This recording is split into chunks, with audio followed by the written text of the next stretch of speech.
Félix Antoine Tshisekedi Tshilombo a présidé ce vendredi 20 février 2026 la 79e réunion du Conseil de ministres. 4 points étaient inscrits à l'ordre du jour, à savoir 1. Communication du président de la République chef de l'État. 2. Point d'information. 3. Approbation d'un relevé des décisions du Conseil de ministres. 4. Enfin, examen et adoption de textes. La communication du président de la République a porté sur 3 points principaux, à savoir 1.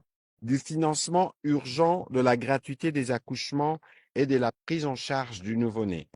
Le président de la République a tenu à rappeler que dans les cadres de la mise en œuvre de la couverture santé universelle en République démocratique du Congo, le programme de la gratuité des accouchements et de soins du nouveau-né constitue une mesure emblématique destinée à réduire significativement la mortalité maternelle et néonatale. À la suite du lancement de ce programme, le 5 septembre 2023, il avait, lors de la 112e réunion ordinaire du Conseil de ministres tenue le 8 septembre 2023, instruit le gouvernement de mettre progressivement en place les instruments techniques, budgétaires et financiers nécessaires au renforcement durable de notre système de protection sociale. Au plan financier, la prise en charge gratuite des accouchements et des soins de nouveau-nés a reposé à la fois sur les financements du Trésor public et sur l'appui du programme multisectoriel de nutrition et santé financé par la Banque mondiale. Les résultats obtenus à ce jour sont significatifs, avec plusieurs millions d'accouchements assurés gratuitement et de nombreux nouveau-nés malades ou prématurés pris en charge à la satisfaction des bénéficiaires. Le président de la République a toutefois encouragé le gouvernement à sécuriser la suite du financement du PNMS afin d'éviter l'accumulation d'arriérés de paiement aux établissements de soins de santé ainsi que les risques majeurs que cela peut entraîner sur les acquis du programme. La Première ministre a été chargée, en concertation avec son cabinet et de concert avec le vice-premier ministre, ministre du Budget, le ministre des Finances ainsi que le ministre de la Santé publique, Hygiène et Prévoyance sociale, à identifier et mettre en œuvre sans délai des mesures urgentes et pérennes de financement. Ces mesures devront, le cas échéant, intégrer l'implication de partenaires techniques et financiers disposés à accompagner les programmes dans le strict respect des textes légaux et des accords en vigueur. Dans l'intervalle, des solutions urgentes devraient être mises en œuvre. Le deuxième point de la communication du président de la République a porté sur la nécessité d'auditer l'état liquidatif de la paie, dans l'objectif de garantir la soutenabilité de nos finances publiques et d'assurer la continuité des opérations financières de l'État, à travers le financement des priorités du gouvernement et des responsabilités de celui-ci, dont notamment les paies réguliers dans le délai des salaires des agents et fonctionnaires de l'État. Le président de la République a indiqué qu'il est indispensable de contenir les pressions croissantes exercées sur la trésorerie de l'État par l'accroissement de la masse salariale consécutive, entre autres, à l'engagement des nouvelles unités sans maîtrise suffisante des effectifs ni des mécanismes de vérification. Ces déséquilibres fragilisent la trésorerie publique et exposent les systèmes de paie à des tensions préjudiciables à la stabilité sociale. C'est dans ces contextes qu'il s'avère nécessaire de procéder à l'audit de l'état liquidatif de la paie. Le président de la République a tenu à souligner qu'il ne s'agit ni d'une mesure isolée, ni d'une réaction conjoncturelle, mais de la continuité d'une orientation constante en faveur de l'assainissement et de la discipline budgétaire. Cette démarche cohérente et réfléchie de redressement des finances publiques répond à une exigence de responsabilité républicaine qu'il a toujours affirmée. Il a rappelé qu'à l'occasion de la 42e réunion du Conseil de ministres du 2 mai 2025, il avait déjà insisté sur la nécessité des mesures urgentes d'assainissement dans un contexte marqué par l'augmentation des dépenses sécuritaires et par les engagements souscrits auprès des institutions de Bretton Woods, notamment les Fonds monétaires internationaux, dans le cadre de la facilité élargie de crédit et de la facilité pour la résilience et la durabilité. Cette exigence a été réaffirmée lors de la 58e réunion du Conseil de ministres du 12 septembre 2025 en soulignant que la rigueur, la transparence et la responsabilité dans la gestion des deniers publics constituent un devoir républicain incontournable. Le salaire des fonctionnaires n'est pas une simple variable budgétaire. Il est un droit social fondamental, garant de la dignité des agents publics et de la stabilité des ménages. Assainir la paye ne vise donc nullement à fragiliser les agents régulièrement engagés, mais à les protéger contre les dysfonctionnements et les charges indues qui menacent la soutenabilité du système et provoquent des retards socialement inacceptable. L'audit de l'État liquidatif poursuit un double objectif. Garantir que chaque rémunération versée corresponde à un droit légitime et à un service effectivement rendu, et sécuriser durablement les paiements réguliers et ponctuels des salaires. À cet effet, il a instruit la Première ministre chef du gouvernement d'en assurer la coordination stratégique avec le concours de l'Inspection générale des finances et des autres services de contrôle requis. Dans les mêmes ordres d'idées, il a engagé le vice-premier ministre, ministre du Budget, à garantir la stricte concordance entre effectifs budgétaires et effectifs rémunérés, et les ministres des Finances à renforcer le mécanisme conjoint des liquidations et des paiements fondé sur la disponibilité réelle de la trésorerie. Cette démarche vise à préserver la justice salariale, la stabilité sociale et garantit un cadre macroéconomique viable dans un esprit d'équilibre entre rigueur budgétaire et responsabilité sociale. Les résultats de l'audit ordonné sont attendus dans un délai de 30 jours. Le dernier point de la communication du président de la République au Conseil de ministres de ce jour a porté sur la stratégie des captations et des sécurisations du flux d'or en République démocratique du Congo. Le président de la République a rappelé que l'or constitue une ressource stratégique majeure pour les finances publiques et la stabilité macroéconomique de notre pays.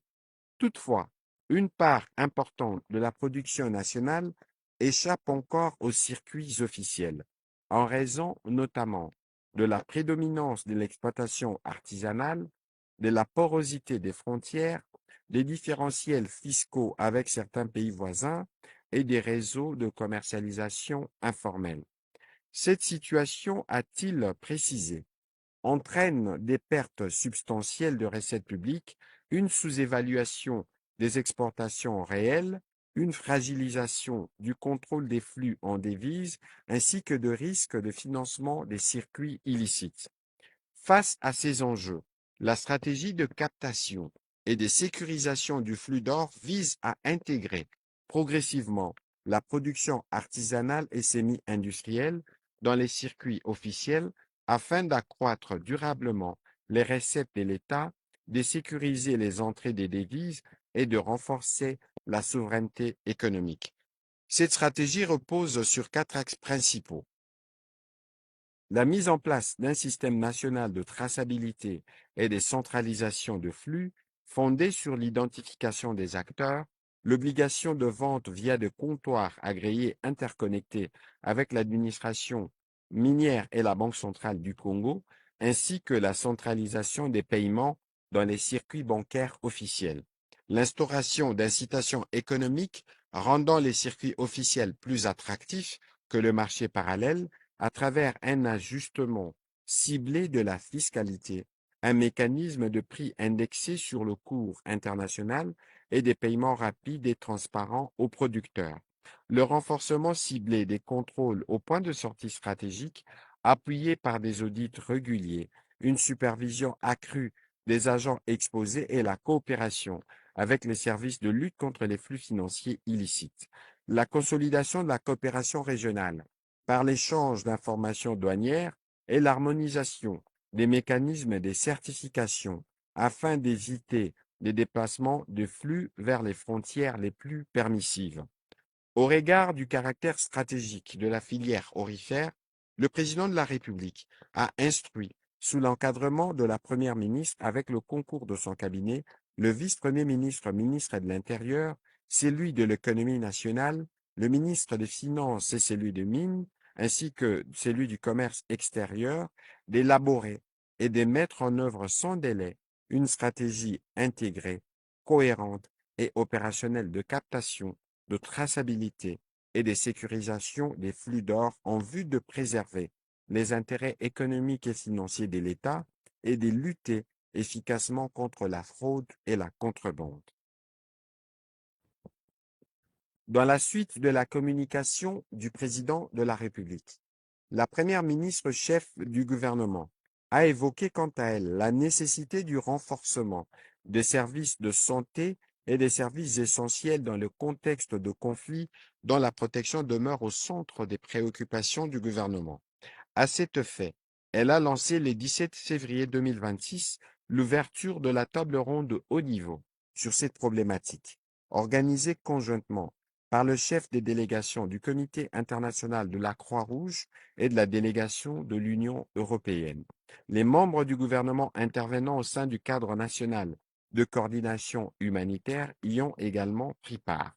Lors de l'audience accordée, elle a échangé avec la commissaire européenne à l'égalité, gestion et réponse aux crises.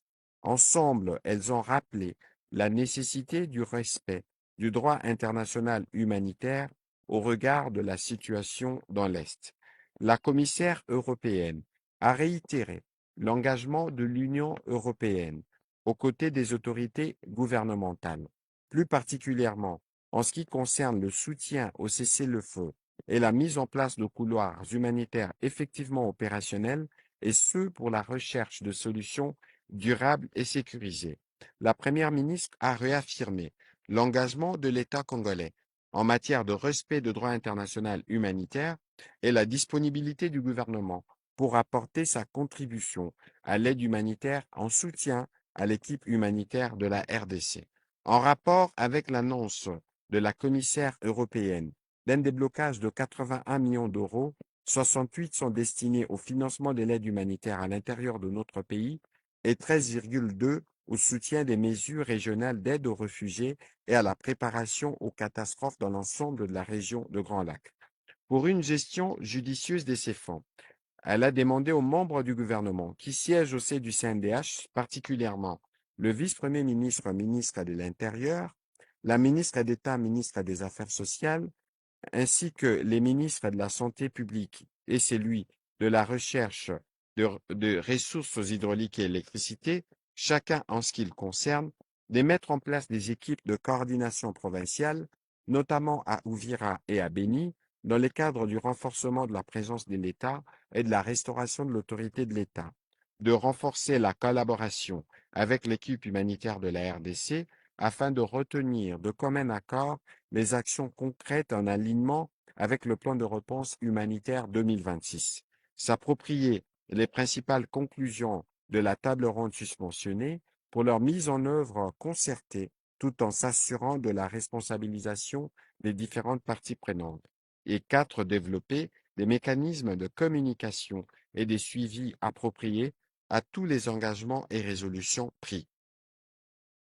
Par la suite, la Première ministre est revenue sur les suivis de recommandations parlementaires et la coordination de l'agenda législatif du gouvernement en perspective de la session de mars 2026. Elle a attiré l'attention des membres du gouvernement sur des exigences majeures liées à nos obligations de redevabilité institutionnelle et à la bonne coordination de l'action gouvernementale avec le Parlement à l'approche de la session ordinaire de mars 2026, principalement consacrée au contrôle parlementaire. Des recommandations avaient été transmises aux ministères sectoriels aux fins de leur prise en charge et d'élaboration des réponses appropriées.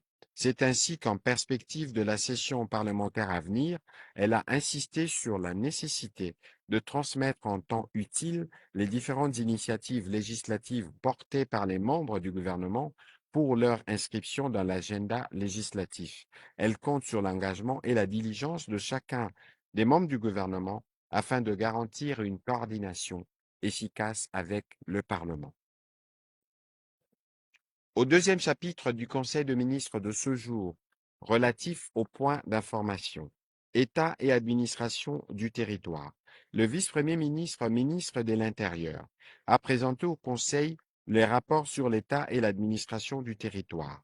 Au cours de la semaine qui s'achève, l'état d'esprit de la population a été notamment marqué par la participation du président de la République à la 39e session ordinaire de l'Assemblée générale de l'Union africaine où la situation de la sécurité dans la partie est de notre pays a été débattue. La vive attente de notre population vivant dans la partie est, dans la perspective de l'initiative de la restauration de l'autorité de l'État et l'ouverture de la frontière avec le Burundi pour soulager les compatriotes asphyxiés par la coupure des axes d'approvisionnement par les forces ennemies.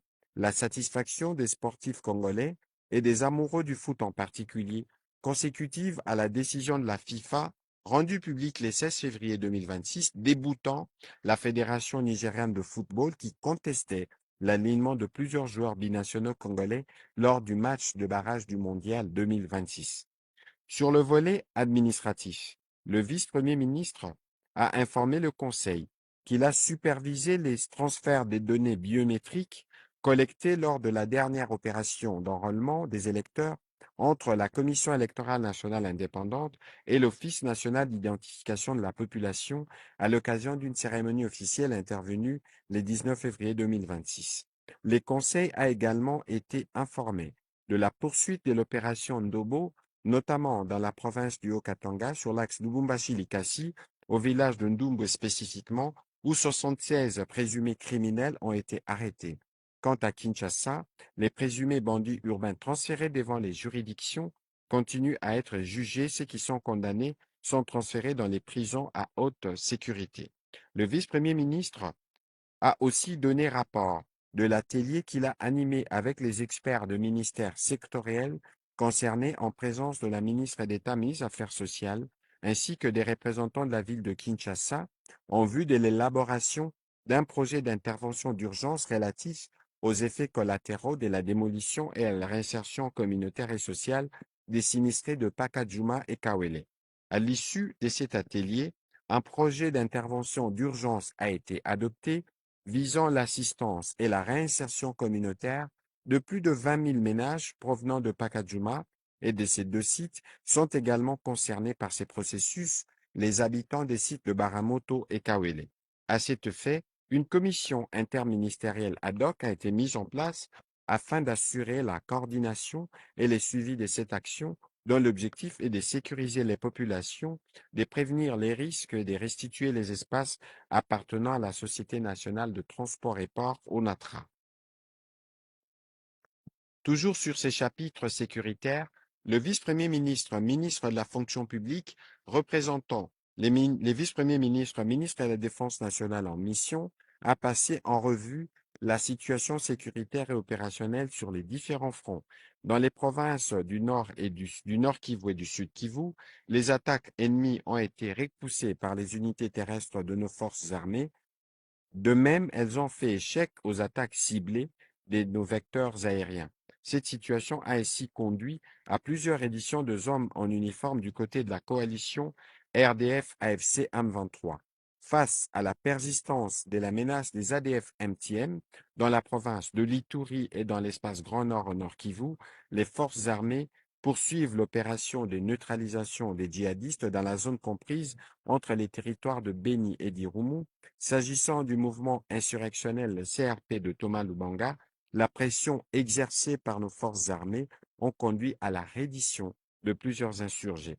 Le vice-premier ministre, ministre de la Défense nationale et ancien combattant représenté par son collègue de la fonction publique, a rassuré de la détermination de forces armées à poursuivre ces actions face aux violations récurrentes des accords de cessez-le-feu par la coalition RDF-AFCM 23 et aux attaques de la coalition CRP Zaïre en vue de préserver les espaces territoriaux, de sécuriser la population et de restaurer la paix. Dans les triangles Congo central, Kinshasa, Grand Bandundu, nos forces armées restent en alerte alors que se poursuit le processus de désarmement, des démobilisations et des sensibilisations des insurgés Mobondo par des équipes installées localement et supervisées par le ministre délégué en charge des anciens combattants. Évolution de la situation récente sur le marché des changes ainsi que de biens et services. Intervenant comme invité, le gouverneur de la Banque centrale du Congo a passé en revue les développements de la conjoncture économique du pays. Il a indiqué que le contexte économique intérieur est resté globalement stable dans un contexte marqué par une inflation hebdomadaire contenue. En effet, la poursuite de la décélération du rythme de formation des prix a été constatée au cours de la deuxième semaine de février 2026. Le taux d'inflation hebdomadaire s'est fixé à 0,11% contre 0,15% la semaine précédente, portant les cumuls annuels à 1,27% contre 1,35% à la même période en 2025. En glissement annuel, le taux d'inflation s'est établi à 2,18% contre 10,64% à la période correspondante de 2025. Sur les marchés de change, les francs congolais s'est bien comporté en enregistrant des légères fluctuations sur les marchés interbancaires et parallèles.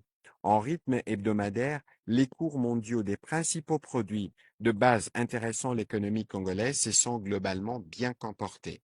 Le gouverneur de la Banque centrale a informé le Conseil de la signature d'un contrat d'achat d'or conclu entre DRC Gold Trading pour la constitution de réserves en or monétaire selon les standards en vue plutôt de la constitution des réserves en or monétaire selon les standards internationaux.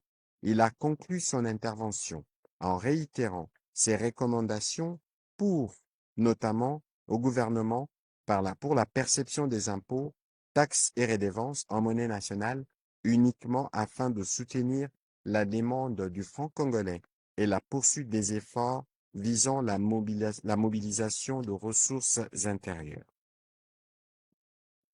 Au sujet de la situation épidémiologique, les ministres de la Santé, Hygiène et Prévoyance sociale a présenté la situation générale du pays. Au sujet du choléra, la tendance à la baisse s'est poursuivie à la 6e semaine épidémiologique. Des nouveaux cas notifiés sont passés de 1369 à 1265 entre-temps. 54 malades actifs sont pris en charge dans les centres de traitement du choléra.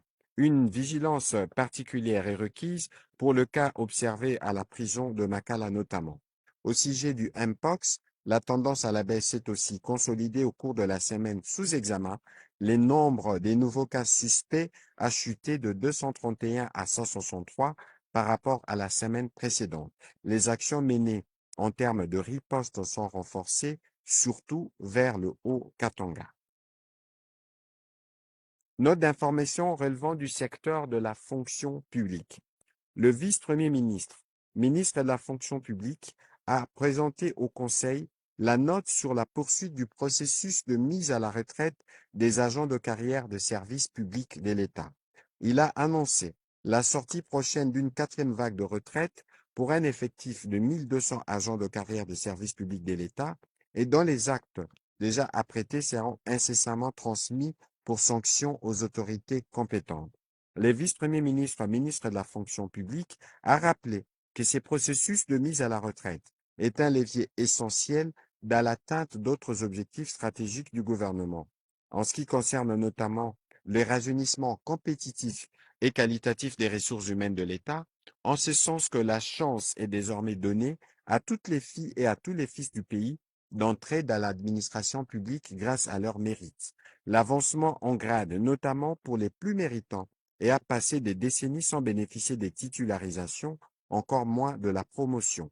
La stabilisation des effectifs dans les services publics au travers l'application du principe du non-remplacement automatique de chaque départ à la retraite. Note d'information relevant du secteur du plan. Les ministres d'État, ministres du Plan et de la coordination de l'aide au développement a présenté au Conseil la circulaire fixant les orientations spécifiques pour l'élaboration des prévisions des dépenses en capital pour l'exercice budgétaire 2027. En effet, cette circulaire met l'accent sur un processus de sélection des projets fondé sur des critères objectifs, transparents et préalablement définis, applicables à des projets évalués, matures et prêts à être budgétisés. Aussi consacre-t-elle le principe de la maturité de projet comme condition préalable à leur inscription au programme d'investissement public. Cette approche vise à réduire l'inscription des projets insuffisamment préparés, souvent à l'origine de retard, de surcoûts et d'inefficience dans l'exécution budgétaire. Elle consolide en outre le rôle de la conférence de programmation des investissements publics comme cadre central de concertation entre le pouvoir central, les provinces, les entités territoriales décentralisées et les structures techniques intervenant dans la chaîne de l'investissement public. Enfin, le ministre d'État, ministre du Plan, a sollicité l'accompagnement du gouvernement quant à la prise en compte effective des innovations introduites par la dite circulaire dans l'élaboration de leurs dépenses en capital. Note d'information relevant du secteur de l'industrie. Le ministre d'État, ministre de l'Industrie ad interim, a fait le point de la mission économique conjointe République démocratique du Congo, République sud-africaine. Il a précisé que cette mission, sanctionnée par une réunion bilatérale du niveau ministériel tenue le 2 février 2026, a marqué un changement qualitatif dans la coopération bilatérale entre nos deux pays, laquelle coopération est désormais orientée vers des investissements productifs concrets, structurés et suivis. Ils ciblent les secteurs prioritaires suivant notamment l'agro-industrie, santé-industrie, pharmaceutique, infrastructures industrielles et logistiques et enfin mine-énergie. Les orientations stratégiques, les actions entreprises dans le cadre de la mission ainsi que les recommandations ont été expliquées. Au sujet de l'état d'avancement de l'opérationnalisation de la zone économique spéciale de Moussompo, censé abriter le projet de fabrication des précurseurs de batteries en première phase, puis la production des batteries et voitures électriques en province du Lualaba, le ministre d'État, ministre de l'Industrie ad interim, a rassuré que le redimensionnement du site a été matérialisé et validé par la mission interministérielle qui a séjourné récemment. Il a conclu par la feuille de route des mesures et actions à mener par le gouvernement en vue de la réalisation de ces projets dont les financements est déjà sécurisé par Afrixim Bank. Note d'information relevant du secteur de la justice.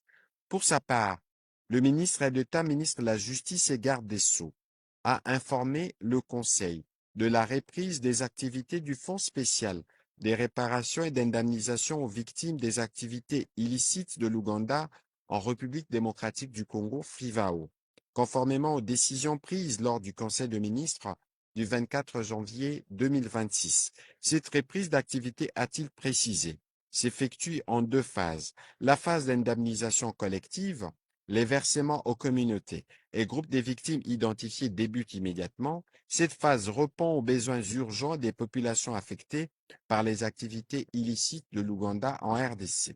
Indemnisation individuelle, un audit du fichier des victimes sera lancé avant les débuts des versements individuels.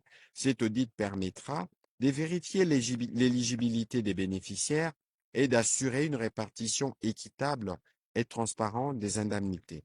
À propos de la suite du projet de l'électrification de la ville de Kisangani, il a été proposé au gouvernement qu'un nouveau contrat soit signé entre Congo Énergie et le ministère de la Justice avec les ministères de Ressources hydrauliques et énergétiques et la SNEL comme garant des aspects techniques et la FRIVAO comme co-bailleur. La 9e note d'information au Conseil de ministres de ce jour a concerné les secteurs de l'éducation. La ministre d'État, ministre de l'Éducation nationale, a informé le Conseil du lancement du Programme national d'alimentation scolaire en marge de la célébration de la Journée africaine d'alimentation scolaire. Pour marquer ces tournants politiques, une mission de haut niveau conduite par la première ministre s'y rendra à Kalemi dans la province du Tanganyika. Cette mission consacre le lancement national du programme en marge de la célébration de la Journée africaine de l'alimentation scolaire et débutera par une visite technique de la cantine et des jardins de potager afin d'illustrer le lien entre production locale et alimentation. Elle a précisé que ces programmes bénéficient de l'accompagnement de l'Agence française de développement AFD. La 10e note d'information a concerné à la fois les secteurs des télécommunications, de l'économie numérique, ainsi que celui de la communication et des médias. Donnant suite à l'instruction du président de la République du 9 janvier 2026, le ministre de Postes et Télécommunications a fait les rapports sur la nécessité de garantir l'accès effectif et fiable aux services de télécommunications, du numérique et de l'audiovisuel en République démocratique du Congo. Il a d'abord évoqué les rencontres et échanges qui ont eu lieu avec toutes les parties prenantes publiques ainsi que privées du secteur de l'industrie des télécommunications, du numérique et de l'audiovisuel directement impliqués dans la qualité des services offerts à notre population, notamment les opérateurs des téléphonies mobiles, les fournisseurs d'accès à Internet et les entreprises spécialisées dans la construction et la gestion des infrastructures passives des télécommunications, mais aussi les entités publiques concernées sous l'encadrement des ministres sectoriels, notamment celui de l'économie numérique ainsi que celui de la communication et des médias. Pour chaque aspect, les points a été fait sur les diagnostics, les actions conjoncturelles et structurelles menées et ou envisagées, ainsi que les sanctions éventuelles préconisées, autant qu'une série de recommandations pour garantir une amélioration durable, mesurable et vérifiable de l'ensemble des services des télécommunications, du numérique et de l'audiovisuel de notre pays. Il a été complété par les ministres de l'économie numérique et les ministres de la communication et des médias qui ont souligné la nécessité de réaliser des études techniques et financières permettant de déterminer le coût de projet. Ces études permettront, avec l'appui des partenaires financiers et les structures techniques nationales, de financer urgemment les trois secteurs afin de répondre aux exigences de la modernité, de l'évolution technologique garantissant la qualité des services au peuple congolais qui, dans les secteurs de l'audiovisuel, passe notamment par les déploiements effectifs de la TNT dans les 56 villes en République démocratique du Congo, mais aussi par le processus de salubrité médiatique déjà engagé et en cours de finalisation au niveau du ministère de la Communication et des Médias. La 11e note d'information du secteur concernait les secteurs de droits humains. Les ministres de droits humains a fait le point au Conseil de l'évaluation de la situation de droits humains et de la rédaction du rapport sur les violations massives des droits des populations civiles après 12 mois d'occupation des villes de Goma, Bukavu et leurs environs par les Rwandais et ses supplétifs. Il a indiqué que les travaux préparatoires sont en cours depuis le 20 janvier 2026 et ils ont été marqués par un point de presse qu'il a animé le 24 janvier dernier.